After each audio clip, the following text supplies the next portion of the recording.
عتیق احمد صاحب کا. میرا سوال یہ ہے کہ فوٹو اور ویڈیو یہ حرام ہیں یا مکروہ ہیں؟ اگر یہ غلط ہیں تو ہم کیوں ٹی وی کے ذریعے آپ کے اور دوسرے پروگرام دیکھتے ہیں؟ اس کے بارے میں کچھ کہیے. دیکھیے، چھوٹی سی بات بتا دوں آپ کو کہ تصویر کشی جو حرام ہے، نمبر ایک تو قرآن میں نہیں حرام. یہ حرمت جو ہے قرآن سے ثابت نہیں ہے، حدیث سے ثابت ہے. لیکن اس وقت تصویر بنائی جاتی تھی ہاتھ سے، برش سے، قلم سے. وہ حرام ہونا اس کا آج بھی متفق علیہ ہے. کسی جاندار کی تصویر بنانا، کسی جاندار کا مجسمہ تراشنا، یہ دونوں حرام ہیں، مطلق حرام. البتہ جب کیمرہ ایجاد ہوا، حضور کے زمانے میں تو تھا نہیں. نئی چیز جب بھی آتی ہے تو اختلاف تو ہو جاتا ہے. اس لاؤڈ سپیکر کے بارے میں ہو گیا تھا.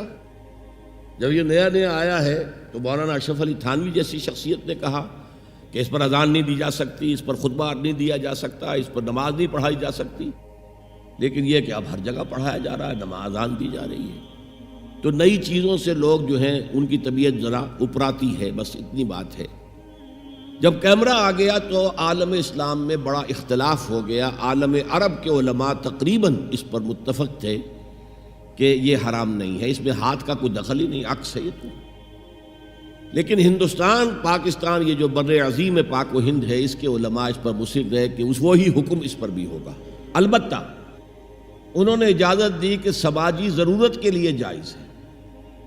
پاسپورٹ ہے، مجرموں کی شناخت ہے، امراض کی تشخیص کے لیے میڈیکل بکس کے اندر تصویریں ہوتی ہیں، یہ چیزیں جائز ہیں.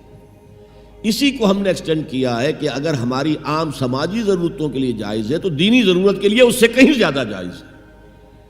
ظاہر بات ہے کہ جو تقریر کسی کی آپ ویڈیو پر دیکھیں گے، آڈیو پر وہ اثر نہیں ہوتا. آج کی اصل بات کیا؟ Audio visual. آپ کی آنکھ دیکھ رہی ہے اور کان سن رہے ہوں، دونوں سے مل کر جو بات دماغ میں جاتی ہے وہ بہت گہری ہوتی ہے. تو دین کے لیے ہم اسے استعمال کر رہے ہیں. عام جو ہے فوٹوگرافی ہابی کے طور پر یا یادگار کے طور پر کہیں یہ چیزیں جائز نہیں ہیں میرے نزدیک. محمد جمیل صاحب کے 2 سوال ہیں. نمبر 1، از فیملی پلاننگ جائز in Islam? Number 2، what is the real meaning of secularism and can a Muslim be secular? Family planning جو ہے، جہاں تک منع حمل کی تدبیر ہو وہ حرام نہیں ہے. لیکن کوئی آپریشن کرا لینا، مستقل طور پر وہ چینج کر دینا، یہ جائز نہیں ہے. اور طریقے ہیں کنڈومز وغیرہ کے، ان کو استعمال کیا جائے تو وہ حرام ہونے کا اس کا کوئی فتویٰ نہیں دیا جا سکتا، اس لیے کہ حضور نے عزل کی اجازت دی تھی صحابہ کو. عزل کا پتہ نہیں مطلب آپ سمجھتے ہیں، یعنی مجھے شرم آتی ہے کہ میں اسے بیان کروں آپ کے سامنے.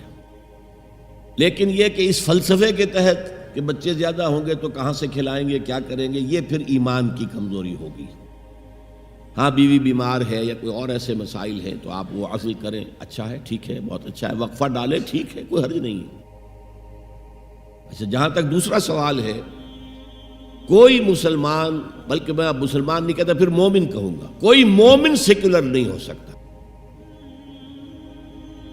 اس لیے کہ اسلام تو نظام اور مذہب دونوں کا مجموعہ ہے.